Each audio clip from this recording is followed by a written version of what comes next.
When I was in college, I studied a lot and, did all that fun stuff you're supposed to do in college. But one of the things I spent a lot of time doing when I was in college was watching the Jerry Springer Show. Because the Jerry Springer Show was at its height of popularity when I was in college. This is like 20 years ago, so everybody was watching Jerry Springer. Now, if you're all familiar with the Jerry Springer Show, hopefully you are, the standard format of the Jerry Springer Show was pretty common.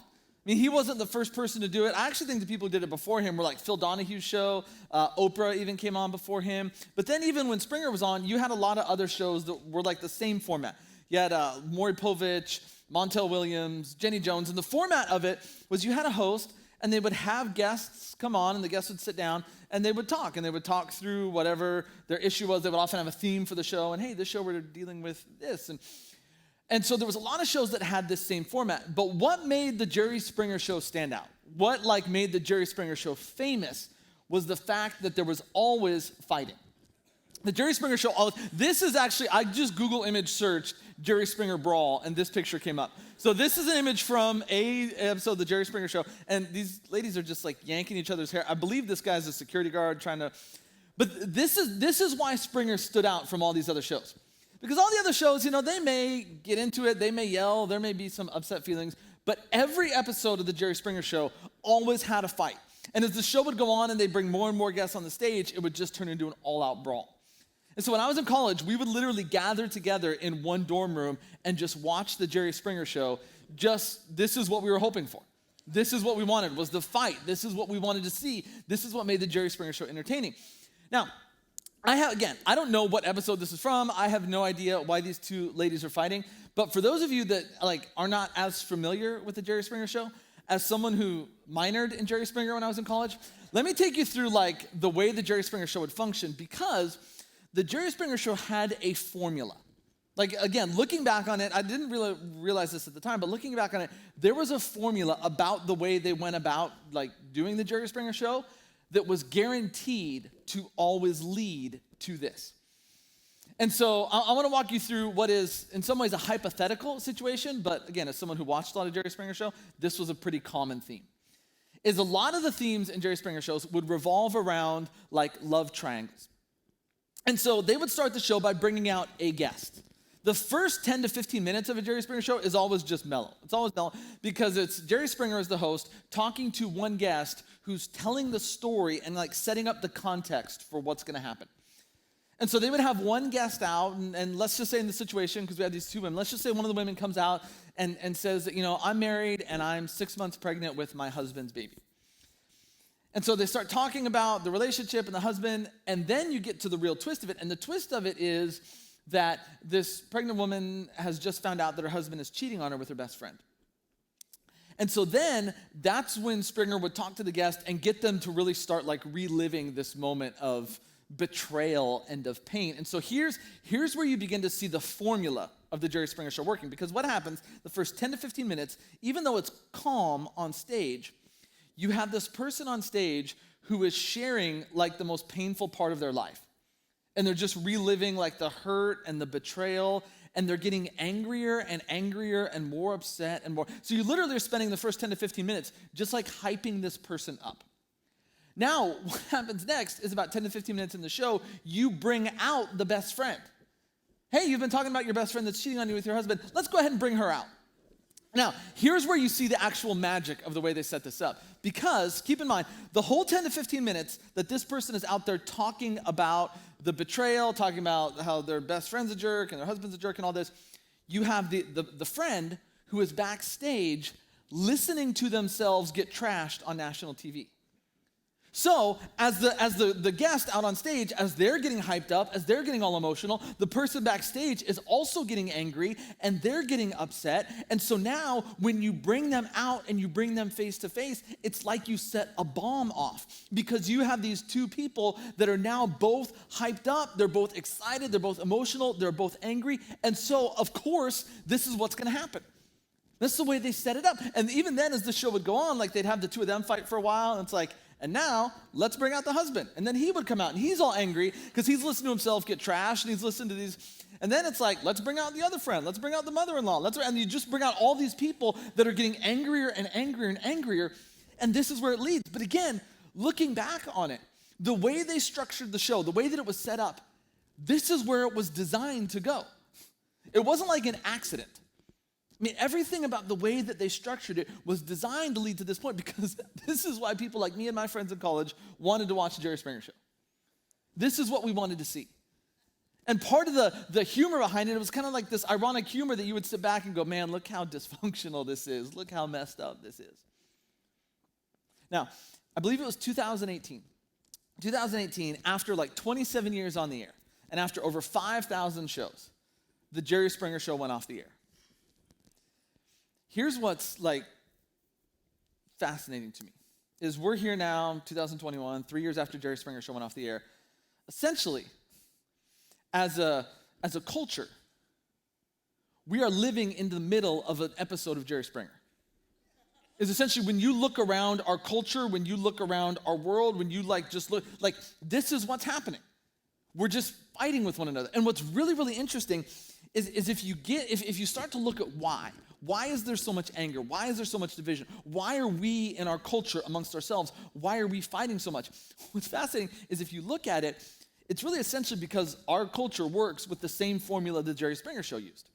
Because here's what happens. You have a person, like you have me, and I spend all of my time when it comes to the media that I consume. I spend all of my time consuming media that just kind of fuels me. So the news channels that I watch and the newspapers that I read, the magazines that I read, they're all just fueling my own biases, they're fueling my own insecurities, they're fueling my own fear, and they're getting me amped up. Not only that, but when I log on to my social media, whether it's Facebook or Instagram or TikTok or any of those, social media, it's run by an algorithm. We all know that. There's an algorithm. The algorithms of social media are designed for one reason, to keep you on the platform as long as you can. So what those algorithms do is they give you information that you want to consume. So they're giving you things that you'll watch. They're giving you things that you'll click. They're giving you things that you interact with. So all social media algorithms are doing is feeding more of your anger, of your insecurity, and your fear. And so you have me on one hand, and I'm consuming all my media that all it's doing is getting me amped up and getting me riled up and getting me upset and getting me angry and getting me afraid of this other person or these other people. Now, you have another person, we'll say you, that's doing the exact same thing from a polar opposite perspective. So you're consuming all of your media and all of your social media, and it's getting you amped up, and it's getting you all upset, and it's getting you all angry, and it's playing to your fears and your insecurities, so that when you and I get together and we talk face to face, whether we're at work or we're neighbors, we live next door to each other, or we're a family and we get together for Thanksgiving, of course this is what's going to happen. That's what it's designed to do. Again, it's essentially the same formula they use on the Jerry Springer Show. How do we just get everyone angry and then put them in a room and just let a bomb go off? That's the way our culture functions when it comes to the different media that we consume. It's let's get everybody amped up on their own thing and then put them together and boom, see what happens.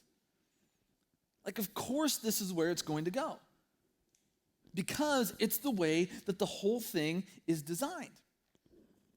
And so you can pick the issue. You don't need me to label the issues, whether it's, COVID and the whole pandemic and masks or vaccines, or whether it's politics, or whether it's sexuality or identity or climate change or critical race theory or whatever it is. This is always where it ends up. Because we're all just out there consuming what we're consuming, getting all angry, and then when we get together, of course, this is inevitably where it goes.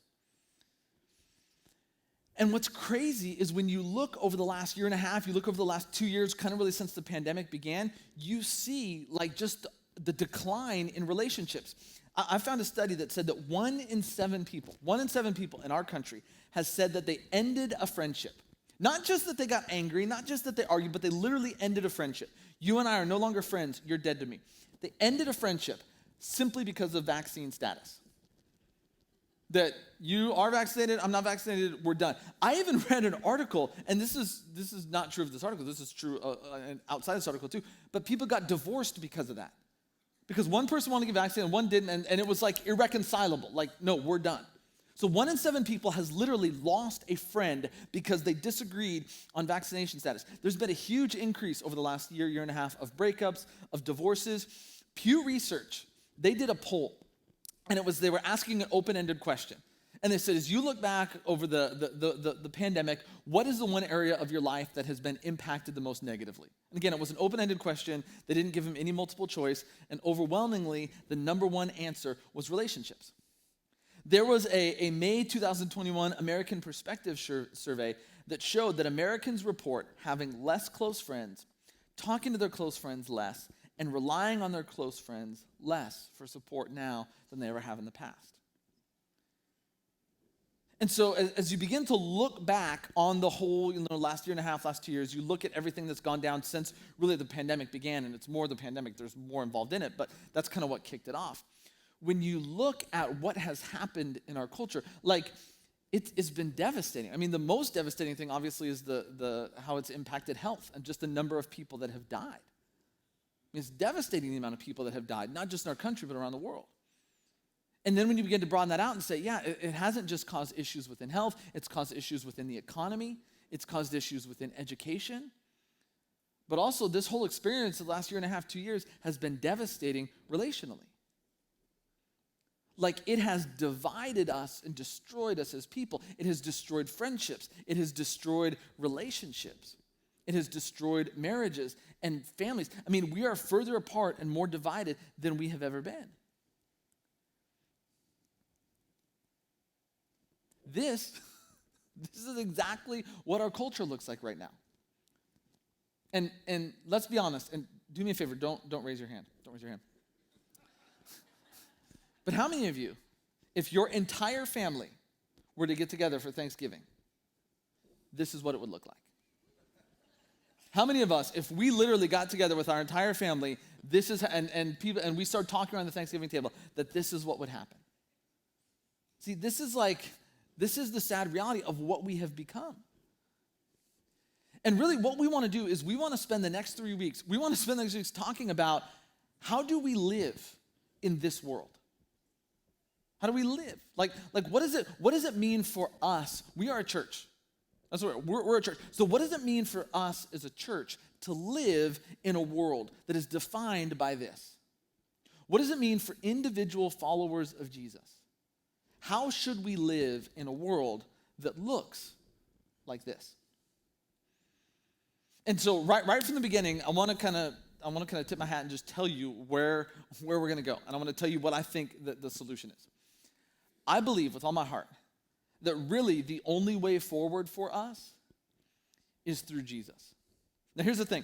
If you're here right now or you're watching online right now, and if you're just kind of checking this whole thing out, you don't really know what you think about Jesus, church, the Bible, all that stuff. If you're someone who doesn't, you wouldn't define yourself as a Christian, when I say that, you're probably thinking to yourself, yeah, that's a super lame answer. That's like the answer a little kid would give in church. Why is the world messed up? We need Jesus. Yeah, and let me just say this. I understand that. If you hear that response, I think Jesus is the way forward, and you're like, yeah, I get that. Because I'll admit, in my life, I've heard a lot of people stand up and say, Jesus is the answer, and then they give no explanation as to why. Jesus is the answer. Why? Because he is.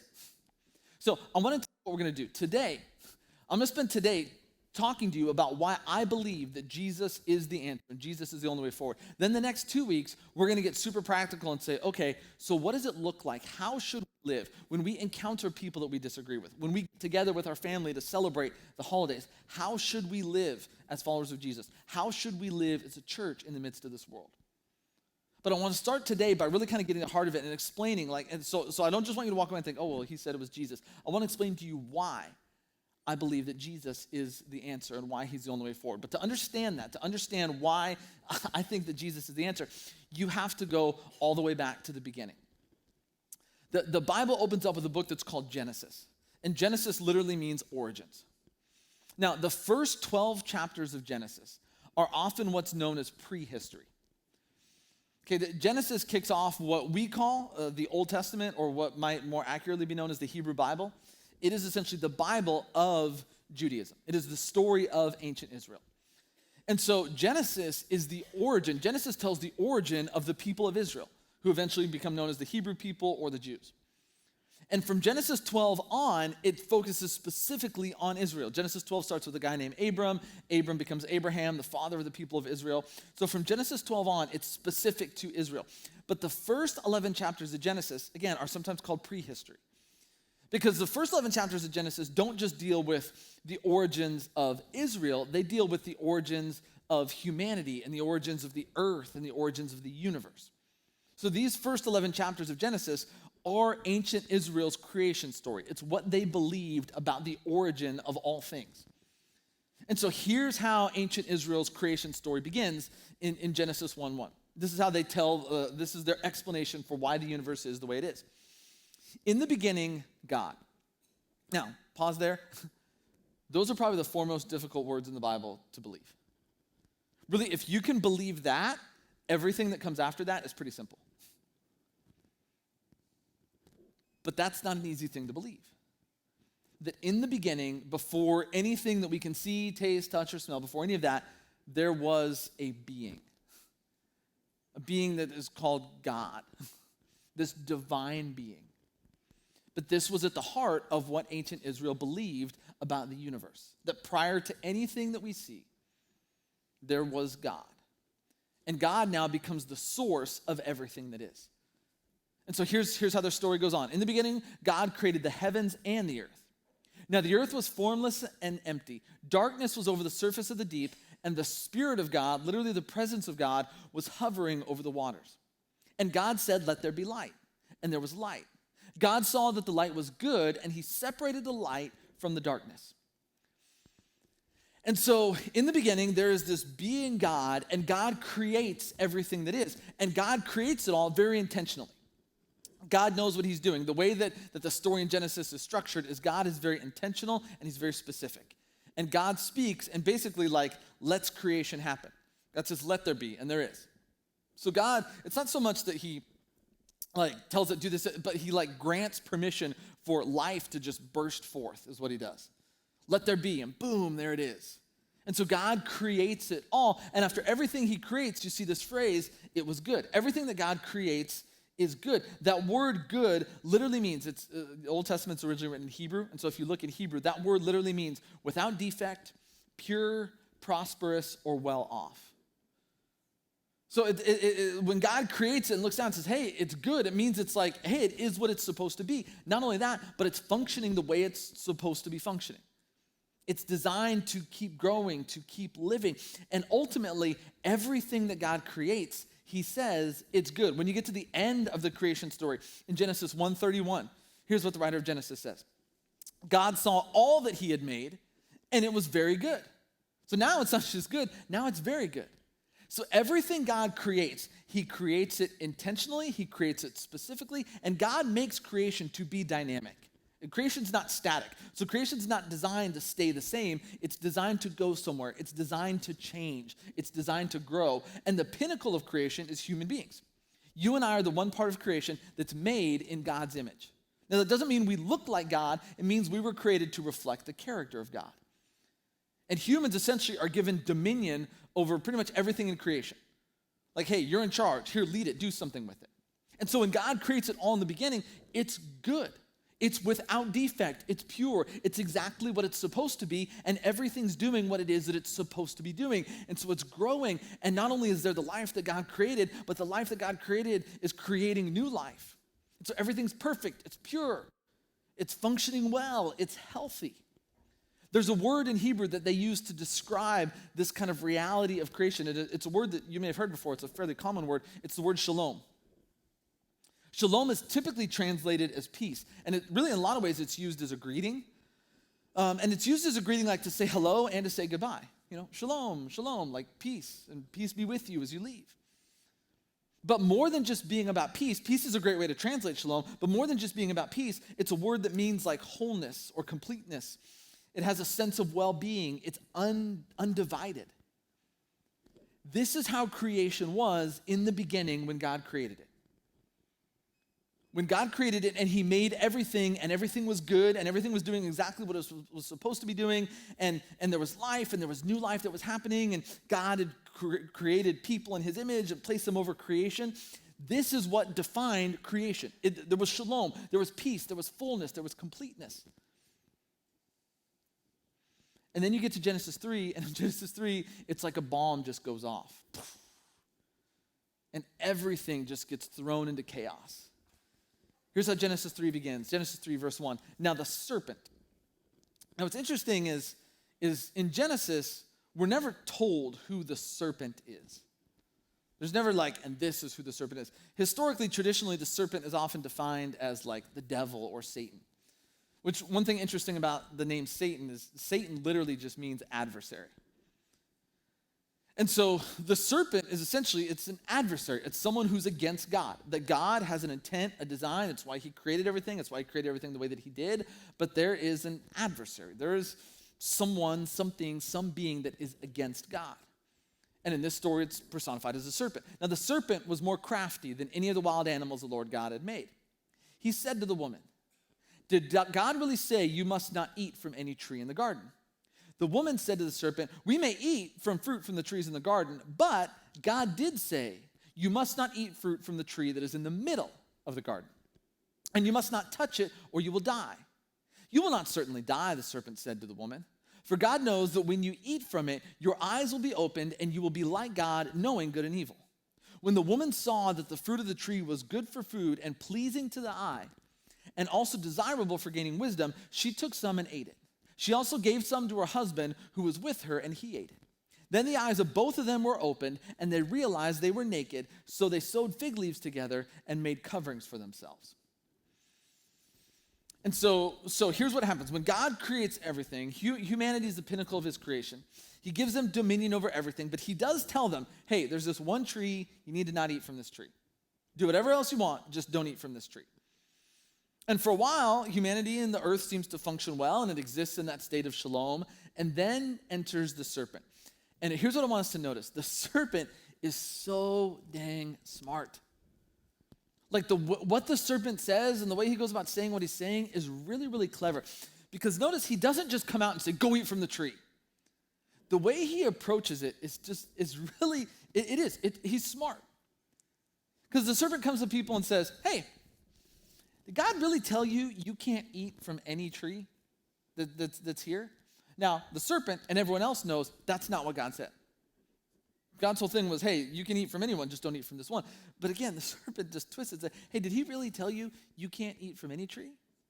And the people respond, they say, well, no, we can eat from the trees. We're just not supposed to eat from this one tree. And this is where the serpent just kind of begins to twist it and says, oh, you know why I told you that, don't you? Because he knows. If you eat from that tree, then your life's going to change. See, here's what, if you look at Genesis, if Genesis is correct, if Genesis 1 and 2 are accurate, and if they are correct, then the only way that you and I can ever live at peace with God is we have to accept the fact that there is a hierarchical relationship there. That God is God and we are not. The way that Genesis 1 and 2 words it is that God is the creator and we are the creation. And so God is above us. And if we're ever to live in connection and community and relationship with God, then we have to accept the fact that he's the creator, that we're the creation. That he's the master and that we're the servant. That's the only way we can ever live at peace with God. Again, you go back to the way the world's created. God is God. God's the creator. We may be the pinnacle of creation, but we are still creation. So our having a healthy relationship and connection with God is dependent upon submission and obedience because he's the creator, we're the creation. But now notice what the serpent does. The serpent says, well, hey, if you eat from that tree, you know what's going to happen? All of a sudden, you're not underneath God anymore. Now you will be like God. And you won't have this hierarchical relationship. Now you'll be equal. You'll be on the same plane. And what the serpent does is so incredibly crafty because the serpent comes along and basically here's God, who according to Genesis 1 and 2, God has created all of this, the abundance of creation, and he's given it to human beings. It says, here, I want you to do something with it. And the serpent comes along and says, yeah, but he's still holding out on you. He's not the God who provides. He's the God who withholds. He's holding something back from you. He doesn't want you to do this because he knows that if you do this, then you'll be equal with him. And so the serpent in Genesis 3 takes Genesis 1 and 2 and just completely distorts it. This is why when you get to Jesus and Jesus talks about Satan and Jesus talks about the adversary, Jesus says his native language is lying. That's what he does. He lies. His native language is essentially misinformation. And that's what happens in Genesis 3 that you see. Again, it's really clever and sharp, but he just twists it in such a way. And says, man, if you do this, then there's going to be equality. And so as the story goes on, the first two human beings who were told their names are Adam and Eve, they eat from the tree, the one they're not supposed to. And when they do, instead of getting the equality that they longed for, it's like a bomb just goes off in the midst of all creation. And everything now becomes chaotic. And the hierarchical relationship that existed between them, now it's thrown even further apart. And everything is messed up. God ends up showing up, and what God tells the people is he says, hey, because of your actions, now there's consequences. And that's just a fact. That's the way life goes, right? Whatever you and I do, when we do something, there are consequences. There are always consequences for our actions. And so God shows up after the rebellion, after they eat from the tree, and God announces the consequences. And when he talks about the consequences, here's some of the words that he uses in announcing those consequences. Now there is a curse. Now there is pain. Now there is enmity. So as God is describing the consequences because of what has happened, this is when you begin to talk about death. And God tells the people like, hey, you will return to dust. And so whereas before, all the talk and all the conversation was about life and new life and creation, now, after Genesis 3, now everything is cursed. Now there's pain, now there's enmity. So what happens in Genesis 3 is that the shalom that defined creation in the beginning is gone. There is no peace. There is no completeness. There is no wholeness. Everything is a mess. And here's the thing I think we need to understand about Genesis 1, 2, and 3. About this creation story, the story of Adam and Eve, is when we read this story to our kids when they were younger, my son used to always get mad at Adam and Eve. Because he'd be like, you ruined it for the rest of us. If only you would have listened, everything would be great. But here's what I think is important. When you read Genesis 1, 2, and 3, the way that Genesis 1, 2, and 3 is written, is the whole point of it is that you and I understand that that's not a story about someone else. It is a story about us. It's a story about all people. Even the names Adam and Eve, they're generic names. Adam means humankind. Eve means the mother of all that is living. Adam and Eve's story is not just about Adam and Eve. It's about all of us. Because every single one of us at some point in our life has done something that we thought, man, when I do this, then it'll be great. When I do this, then I'll get what I want. When I do this, then I'll be full. Then I'll be happy. Then I'll be complete. Then I'll be satisfied. Do it, and what happens after you do it? You end up full of shame and pain and regret, and you just want to hide. See, it's a story not just about Adam and Eve. It's a story about all of us. And so human beings, we are responsible for messing up the shalom of all creation. And the scripture makes clear that it's not just human beings that suffer because of that somehow all of creation is messed up. That the shalom that existed between everything, between the universe, it's all gone. And so now as Genesis 3 comes to an end, the question becomes, well, what does God do now? Because everything he designed and desired for his creation is gone. That's why, like, when you look around the world, if you ever look around the world and look at things, look at pain, look at hurt, look at suffering, you go, this is messed up. Why would God create it this way? He didn't. The world is not what it's supposed to be. Things are not the way that God designed them. That's the whole point of Genesis 1, 2, and 3, is getting us to understand that the way things are is not the way that things are supposed to be. That everything's messed up. Everything's thrown out of whack. Because the word the biblical writers use is because of sin. Sin disrupts the shalom of creation. So what happens then from that point on is the rest of the story of the Bible, from Genesis 3 on, the rest of the story of the Bible is a story of how God is committed to saving his creation. That God could have just walked away and been like, y'all screwed it up, I'm out, peace. But he doesn't. He stays with Adam and Eve. And even though they're suffering the consequences, he stays with them, and he stays with their descendants and with their descendants and with their descendants. And the rest of the biblical story is the story of how is God going to undo what happened in Genesis 3? How is he going to save his creation after the Shalom has now completely fallen apart. Now, the pinnacle of the biblical story is the person of Jesus.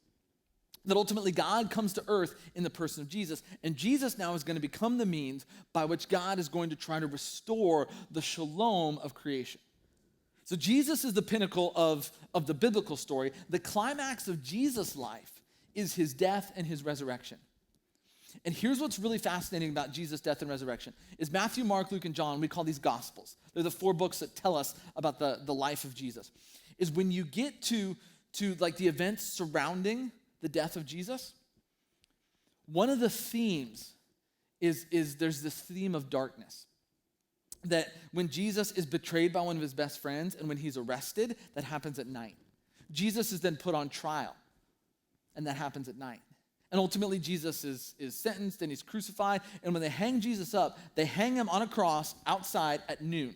And he hangs there for like 3 hours, from noon till 3. But what's interesting is in the Gospels, as he's hanging there, it's dark. Darkness is like this theme of the death of Jesus. Even Jesus, during his trial, as he's talking, here's what he says during his trial in Luke 22:53. But this is your hour when darkness reigns. And so one of the themes of Jesus' death is darkness. And the writers, the New Testament writers, the gospel writers, they're intentional. They know what they're doing. That what they're trying to communicate, what they want us to see, because it begins with Jesus, is to understand that during the death of Jesus, during his betrayal, his trial, his crucifixion, his death, this is when the powers of evil, when the powers of darkness are doing their worst. At the moment of Jesus' death, this is when all the evil that exists, all the injustice, all the wrong, all the evil, this is when those forces of evil that exist within the world, whatever they are, this is when they are doing their absolute worst. This is when darkness reigns. And then Jesus is buried. And a few days later, he resurrects. That's the word the New Testament writers use. He resurrects. Now that's an important word because in the first century world, resurrection did not refer to life after death. You know, like a lot of times when we think of like the afterlife, it's like, like all dogs go to heaven status. Like, you die and then you go somewhere else and you're like a ghost and you exist in this world full of clouds and everyone's happy and everything's nice. That's not, in the first century world, that's not what the word resurrection means. Resurrection is not life after death. Resurrection is your physical body straight crawls out of the grave, zombie status.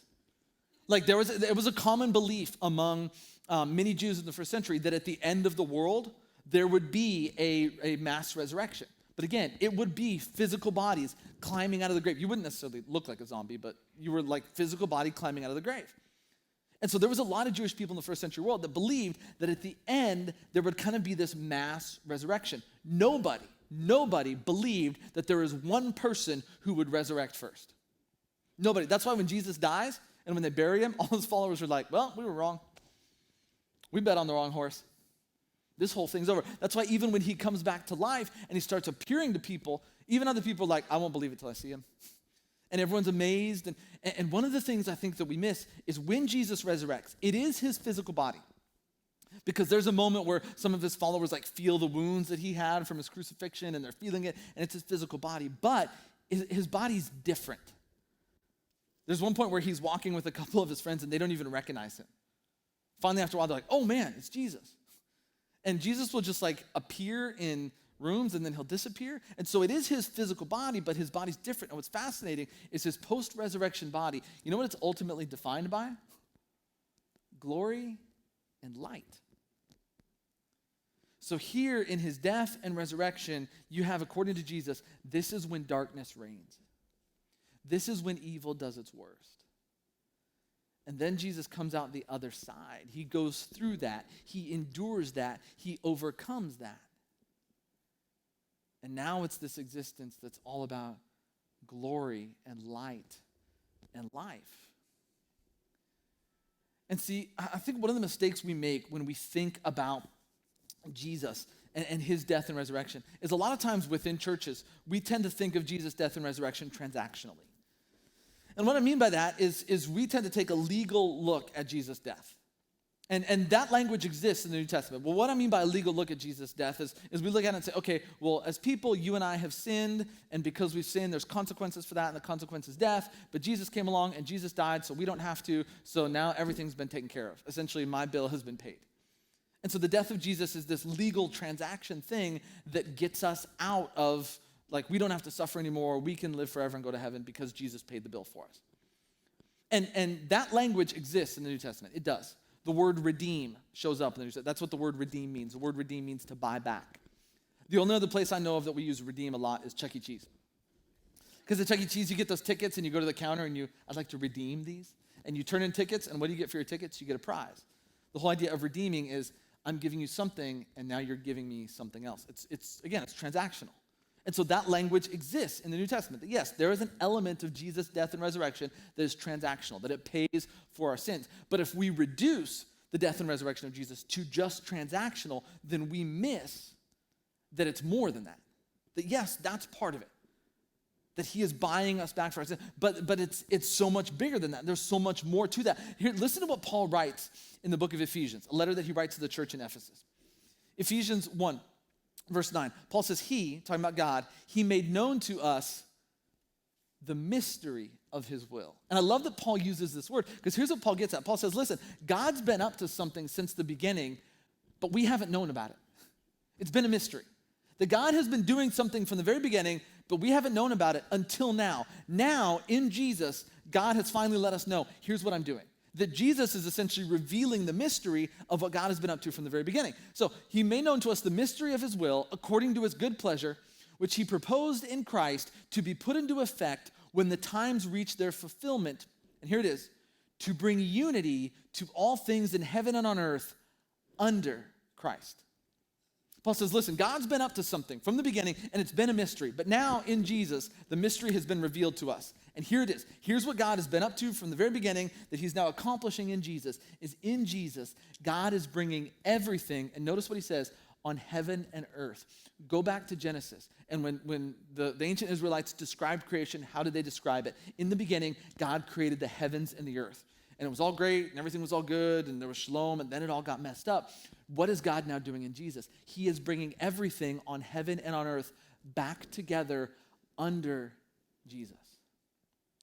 That Jesus and his death and resurrection are the means by which God is restoring the intended shalom for all of creation.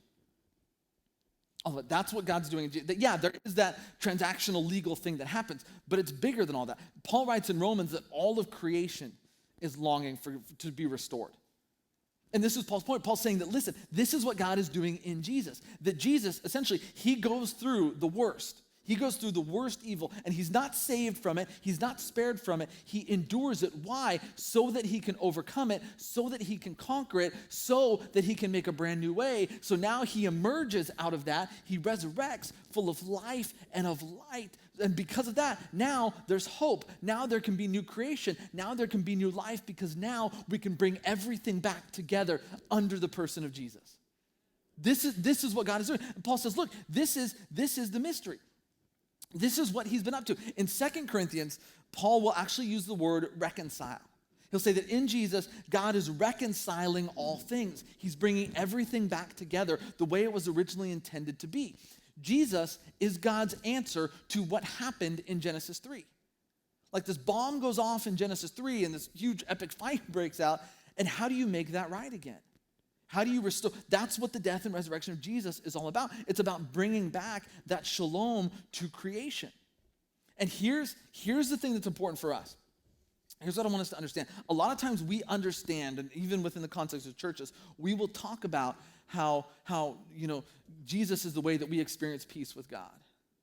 That you and I can have peace with God because even though we've sinned, even though we've made mistakes, Jesus died for us, and so we can live at peace with God, we can live at peace with ourselves, and those are true. But here's what's important for us today as we find ourselves living in this giant episode of Jerry Springer Show. Jesus isn't just our peace with God. He's not just our peace within ourselves.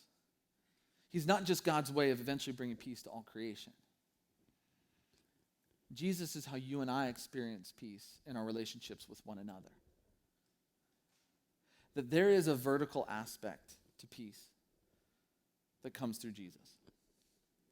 That because of what God has done with Jesus, Paul will say that you and I can stand confident before God.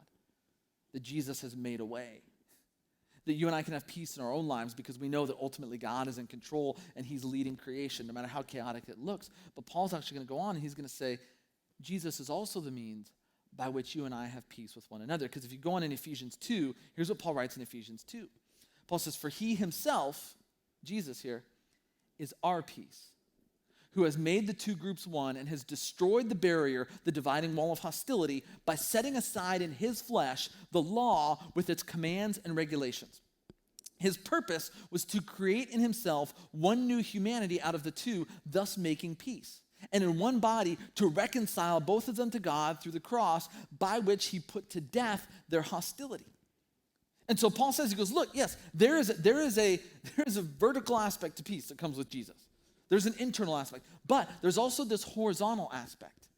In that, Jesus is the means by which you and I can live at peace. And here's what I want us to understand about peace in our relationships. Okay, this is what Paul's getting at. This is super important.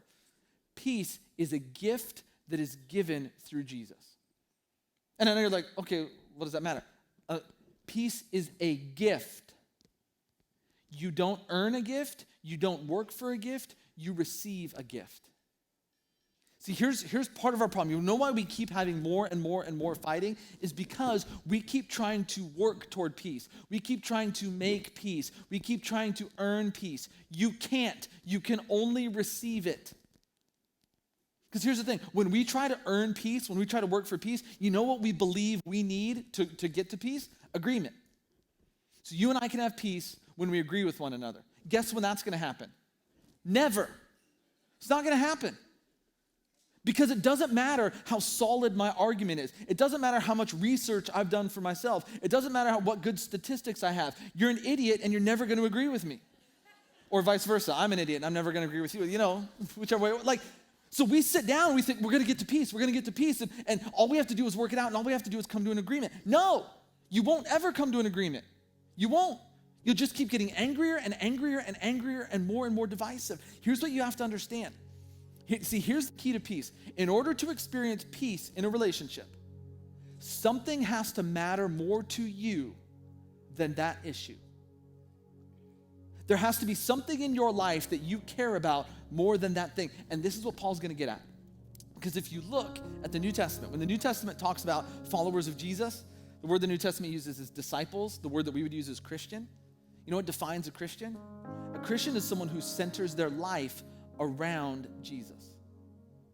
Centering your life around Jesus means that in everything, he is always what's most important. So guess what? No matter who you are, you're my spouse, you're my child, you're my coworker, you're my friend, you're my neighbor. If you and I disagree about an issue, pick an issue, doesn't matter what it is. That's okay. Because there is something to me that is more important than that. There is something to me that is more important than your political affiliation or your thoughts on this or your thoughts on that. Because here's the thing. Do you know why I can live at peace with myself? Even though I have sin, even though I have guilt, even though I have shame, you know why I can live at peace with myself? Because of what God has done for me in Jesus. Because in that there's grace, and in that there's healing, and in that there's forgiveness. And you know why I can live at peace with you? Even though you're wrong, and your opinions are dumb, and you watch all the wrong news channels, and your social media is jacked up, and everything. You know why I can live at peace with you? Because of what God has done for you in Jesus.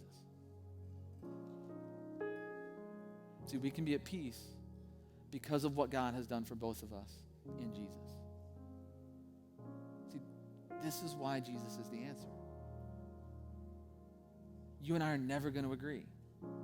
And if a prerequisite to us living at peace is agreeing, if a prerequisite to you living at peace with the people that you work with or the people in your family is agreeing, you will never have peace because you can't earn it.